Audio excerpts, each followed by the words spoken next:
一位名叫小南的越南媳妇对她丈夫说：“你当初就是在骗我，明明说好了回国就办一场风风光光、体体面面的婚礼，还要再给我9万块钱的彩礼。”让网友们大跌眼镜的是，丈夫居然这样回她：“我当时不先把你骗到手怎么行？”越南姑娘小南嫁给了一位比她年长10来岁的浙江小伙子。哦，不对，这得叫大叔了。婚后她一直在等待丈夫兑现当初的承诺，可直到现在也没能等到。但如今的她却过得非常幸福，她还把2个妹妹都介绍到了中国。越南丈母娘逢人便得意地炫耀：“我有3个中国女婿。”这位浙江大叔究竟是如何赢得小南芳心的？目前一家人的生活状况如何？你认为小南在这段关系里吃亏了吗？大家好，我是南风。本期讲述的是小南和老刘的中越跨国婚姻故事。1985年，老刘出生于浙江。当别人都成家立业、生儿育女的时候，老刘还是孑然一身。他没房、没车，也没存款，想找个能踏实过日子的人难于上青天。老刘是做卫浴和厨具生意的，和老板的关系也处得不错。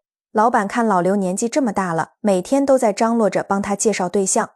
有一天，老板特别高兴地把老刘叫到了办公室，顺便给他看了一张照片。照片里有2个姑娘，老刘对其中一个一下就看对眼了。老板询问他喜欢哪个，老刘就特别害羞地指出其中一个。老板特别开心地拍了下桌子说：“真是天大的缘分，刚好这个还没结婚，另一个是我表弟的媳妇儿。”老刘心想，幸亏指对了人，不然可要闹出大笑话了。老板接着又说：“你介不介意娶个越南媳妇儿？”这是个越南姑娘，听我表弟说，人还挺不错的。听到这话，老刘的第一反应就是，大家不都常说吗？娶越南媳妇容易跑，万一把我的彩礼钱骗走了可怎么办？老板也觉得，要是没有把握的话，先加上联系方式聊聊，然后再去越南见一面，合适的话直接就娶过门了，不合适那就算了。在老板的推荐下，老刘成功加上了越南姑娘的联系方式，2个人就开始了聊天。对面的越南姑娘名叫小南，比老刘小了将近20岁。收到老刘消息的时候，她先试探性地问了问父母：“要是我嫁一个中国男人，你们同意吗？”小南的父母一听就纳闷了，也表示绝对不会同意。听了父母的意见后，小南就不回复老刘了。另一边的老刘觉得聊天还是不如见面有效率，就直接联系了老板的表弟，打算直接带着钱去越南一趟，能成就成，不成就不浪费时间了。于是老刘带着几千块去了越南。老刘去丈母娘家的时候，大包小包买了一堆东西，还简单介绍了一下自己的情况：“我有房又有车，要是结婚的话，我给你们9万块彩礼。”说完这些的老刘直接掏出了一沓钱放在了桌子上，比划着告诉小南去买些衣服鞋子穿，要是不够再问他要。老刘的这一个行为完全赢得了丈母娘的认可，他们觉得一个男人只要肯为你花钱，那就是不错的，起码懂得付出。取得了丈母娘的认可后，小南的想法也开始改变，他在赌，万一赌成功了，那就一辈子衣食无忧，要是赌输了，就再跑回越南。老刘因为工作的缘故暂时回了中国，留下小南慢慢考虑。等到老刘第2次去越南的时候，小南就已经同意了。因为老刘的承诺，回国的路上，小南的心里很忐忑。他只听朋友说中国很发达，再差也比越南农村好。下飞机的时候，小南松了一口气，中国果然全是高楼大厦小汽车。但随着离老刘家越来越近，小南察觉到了强烈的反差。老刘的家在浙江比较落后偏远的农村，条件确实差了一些。小南确实如他预料的一样，下车后，眼前的景象让他瞬间愣住，他沉默着，一句话也说不出来。他转头质问老刘，为什么条件会变成这样？说好的房子和车子都去哪儿了？还有那9万块的彩礼钱。其实老刘这事儿吧，当初在越南和小南领证的时候，只给了丈母娘家3000块钱的彩礼。他表示这次过来，身上带的钱就这么多，等回国后一定马上补给您。老刘的父母和姐姐看到小南来到家里后，凡是能派上用场的东西，全都给准备了一套崭新的，对小南是关怀备至，问长问短。一路搀扶着送回了家。总而言之，就是格外的关照。但瞧着小南那副委屈巴巴的模样，全家人心里都过意不去了，赶紧让老刘给人家买一张飞回越南的机票，把人送回去。小南觉得自己被欺骗了，一个电话直接打给了父母。越南的丈母娘也火冒三丈，开口就骂老刘：“你为什么要骗人？”老丈人也毫不客气地说：“当初让你别嫁，你偏不听，这下好了，被人骗了吧？”小南的心里也满是委屈，他实在想不明白，明明说好的东西怎么全都没了。他心里那股火啊，蹭蹭的往上冒，气得他是一句话都说不出来。就在这个节骨眼上，老刘的家人可是一直在留意着小南，生怕他一个想不开出点什么事。冷静了几天之后，小南终于拿定了主意，先在中国生活一段时间，要是实在觉得不合适，立马就跑回越南去。老刘又给他承诺说，只要条件好了，我立马给你补上。就这样，在老刘的半哄半骗之下，小南答应和他一起过日子。嫁给老刘之后，小南发现自己过得真的很幸福，平时什么活都不用干，婆婆公公也不会欺负她，有什么好吃的就紧着她先吃。这和越南大多数的婚后生活完全不一样。在越南，很多女人结婚后完全没有话语权，什么都要听丈夫的，要是有什么反抗还会挨打。小南觉得自己过得挺幸福了，生活不愁吃不愁喝的，还不用受丈夫的气。唯独有一点她不能接受，就是当初答应的9万彩礼没有兑现。有天老刘回到家之后，就看到小南在哭，他赶紧上前安慰。小南气呼呼地甩开了他的手，带着哭腔说道，我嫁给你都12个年头了，你连个金戒指都没给我买过，我当初就是被你给骗了。看着怎么哄都哄不好的越南媳妇儿，老刘气冲冲地摔门而出。没过多久，老刘又回来了，手里还拎着个礼品袋子。他悄悄拍了拍小南的肩膀，等小南回过头的时候，他掏出了刚买的金戒指。老刘说着，不是我不愿意给你买，是我真的没钱。我要是有钱了，别说金戒指了，要什么都买给你。当初是我的不对，不该骗你。其实这么多年过去，小南早就体会到了老刘的一片真心。12年来为他花的钱早就超过了9万块。第二天，老刘捂着小南的眼睛，把他带进了一家店铺。这是老刘为小南准备的惊喜。他花了7个亿的越南盾，也就是20多万人民币，让小南过上了老板娘的生活。因为小南在中国没法找到工作，整天都待在家里，老刘就做了个决定，开一家店卖厨具和卫浴用品，给小南找点事情做做，让他的生活充实起来。小南立马就把自己当上老板娘的消息告诉了父母。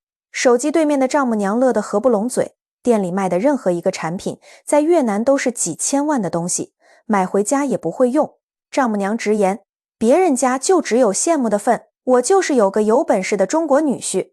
2023年8月25日，越南丈母娘突然给小南打来了电话，说家里想重新翻修一下房子，可能要借点钱周转一下，想借1亿越南盾。1亿越南盾折合人民币3万块，这对小南来说不是个小数目，还是要和老刘商量一下才行。小南很紧张，他觉得老刘不会同意，毕竟才刚开了店。没想到老刘直接说，你爸妈就是我爸妈，钱的事儿都是小事，我来解决。隔了几天后，老刘就把钱准备好了，让小南清点一下给转过去。小南特别感动。其实小南知道老刘很辛苦，每天都要打2份工，其中一份工作是日结工资，天天起早贪黑的辛苦上班。他看在眼里，心里也很是心疼。其实给越南丈母娘家借钱周转，这已经不是1次2次的事了。有次越南大舅哥的生意出了点问题，手头没钱周转了，开口向老刘借2000万越南盾。老刘不想让小南夹在中间左右为难，最后还是咬了咬牙，又把这钱借了出去。谁让小南是他2个儿子的妈呢？有不少网友在评论区劝老刘，你这是娶了越南一大家人，小心钱到手了，小南就跑回越南了，到时候你就哭吧。老刘选择相信小南，毕竟2个人都过了12年的日子了，刚结婚的时候想过会跑，现在往哪儿跑？2个儿子都那么大了。再说跑回越南能有中国过得好吗？老刘的话不无道理，小南现在完全放弃了跑回越南的想法。在中国吃得好穿得暖，还当上了老板娘，哪个想不通的才往回跑呢？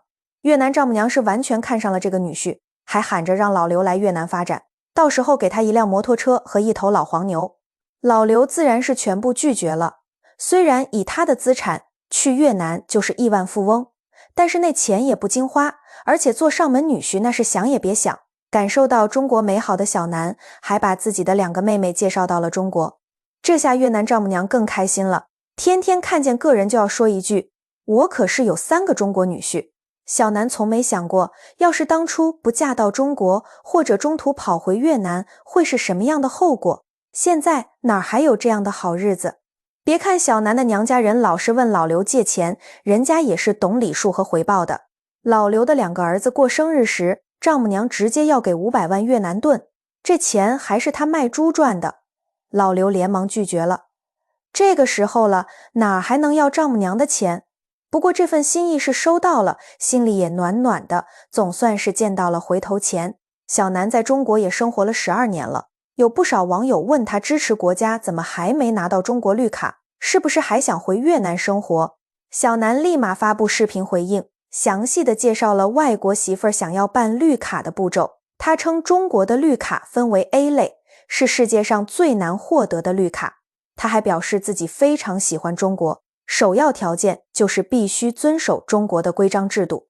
在视频的结尾部分，他向网友们提问，我算不算得上是一个合格的中国媳妇儿呢？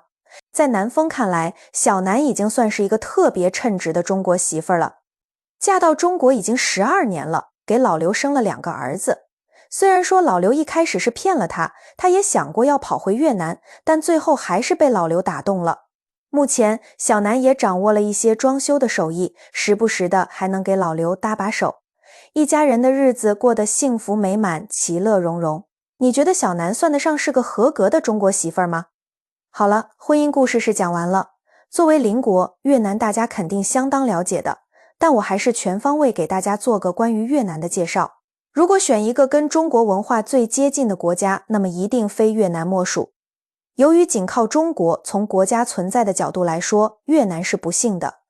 历史上有1000多年时间，越南受中国的直接统治。然而在越南人眼中，中国更像是一个入侵型的文化教父。越南最喜欢的棋类是中国象棋，越南占卜用的是周易6爻，越南的新年是农历大年初1，包括端午节和中秋节的节期，习俗饮食也跟中国一模一样。还有越南最大的古建筑群顺化皇城，这是越南阮氏王朝的皇宫，跟中国古代皇城的布局一模一样，继续拉高镜头。护城河、坐北朝南、背山面水等布局，就像是一个翻版的中国故宫。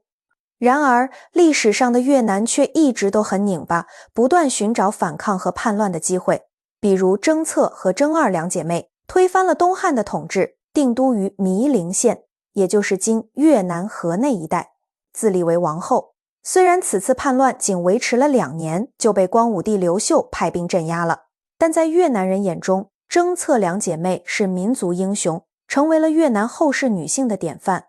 5代时期，中原战火不断，越南趁机独立建国，有了自己的王朝。独立后的越南虽然一直把中国作为宗主国，但其扩张脚步却从未停止。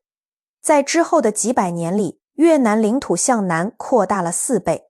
越南人先后赶走了法国人和日本人。冷战时期，越南一度分裂成北越、南越2个国家。最终在中国和苏联的帮助下，越南又战胜了美国人，北越打败了南越，完成了国家的统一。但统一后的越南自信心突然爆棚，军队数量达到100万之众，甚至一度有了世界第3军事强国的称号。此时的越南还想吞并旁边柬埔寨和老挝2个国家。1975年11月，越南人民报刊登了一份大越南统一全图。这张地图上，除了越南本国领土以外，还包含了老挝、柬埔寨的全部，泰国的大部分，甚至包含中国的一片领土。越南把自己封成盟主，想要整个东南亚的地区霸权。在这种大背景下，加上越南在中越边境不断挑起的武装冲突，才有了1979年中国对越自卫反击战。经此一役，越南独霸东南亚的美梦彻底破碎，军事实力一夜回到解放前，再无力挑衅中国。今天的越南是一个字母 S 形状的领土，东接中国南海，南北长达1600多公里，而中间最窄处仅50公里。越南有2大河流，红河、湄公河，这也是越南最富饶的2块土地，红河三角洲和湄公河三角洲。这样一个两头大中间小的狭长国家，必然会产生经济差异。比如越南的首都是河内，人口800多万，河内东90公里是海防市，人口200多万，他们是越南第2和第3大城市。越南最大的城市是南面的胡志明市，人口900多万，拥有越南最大最繁忙的机场以及最大的港口西贡港。而且今天的越南还在偷偷学习中国的成功经验，比如2024年以前，越南有63个省市，但在2025年8月以后，越南将合并压缩成34个省级省市，正好对应中国的34个省级单位。而且中国民族有56个，越南民族就有54个。中国1978年搞改革开放，越南就在1986年实行革新开放。你还别说，越南这作业抄得很漂亮。开放后，越南的发展周期与中国几乎完全重合。2001到2006年，越南国家生产总值增长率连年飙升，居东盟各国之首，增长速度是仅次于中国的世界第2。包括中国的《还珠格格》《神雕侠侣》《倩女幽魂》等影视剧，哪个火，越南就抄哪一个。还有音乐网络也是抄袭的重灾区，无论是文化还是制度，越南几乎完全照搬中国，包括公路建设也跟中国类似，先修路再发展。加上一条全长约1650公里的统一快线，河内到胡志明市大约需要34小时，但越南的汽车没有中国那么多。越南大部分是摩托车，越南和泰国并列，是世界上人均摩托车使用率最高的国家之一。政经格局方面，越南也是政治在北，经济在南。虽然河内是越南首都，但南方的胡志明市在越南却是一个无敌的存在。它贡献了越南近30%的工业产值和1/5的生产总值。在这里，湄公河三角洲的农产品产量占了全国的60%。越南80%的淡水养殖业分布在南方，钢铁、电力、机械等重工业也几乎全在南方。这方面中国要平衡很多，因为中国中部的长三角、豫鄂城市群和川渝城市群起到了平衡南北经济差异的作用。而越南中部却是一条很窄的走廊，不具备发展经济的条件。可以说这是越南的一个地理诅咒，无法破解。另外，越南的房屋很有特色，都是细长细长的，这是受当年法国殖民的影响。当时法国人发布了一个奇怪的税法，临街的门越宽税越高，老百姓为了省钱，只买一小块临街地皮，然后拼命往后延伸，就形成了今天这种细长的建筑风格。除了建筑，越南人也喜欢吃法国式长棍面包，喜欢咖啡，也信天主教，到处都是教堂。碰到重大的宗教节日，很多人请假，导致生产线停工，包括法国人的罢工，越南也学会了。比如去年3月份，越南工人要求加薪，10天发生7次大罢工。奇怪的是，越南咖啡产量世界第2，这很令人惊叹。因为巴西咖啡产量第1，但巴西的面积大约是越南的25倍。越南总人口有1个亿，京族占总人口 86%。有意思的是，京族是中国56个少数民族之一，主要分布在广西防城港的3座小岛上，称京族3岛。越南的国父胡志明曾说过，不要让中国人再来越南，上次待了1000年才走。因此，越南对中国的感情很复杂，属于又爱又恨的那种。然而千年的文明交织，万年的山水相连，命运共同体的今天，中越两国肩并肩的前行，永远胜过背靠背的猜疑。你心中的越南是怎样的？好了，本期内容到这里就结束了，我是南风，感谢你的观看，我们下期再见。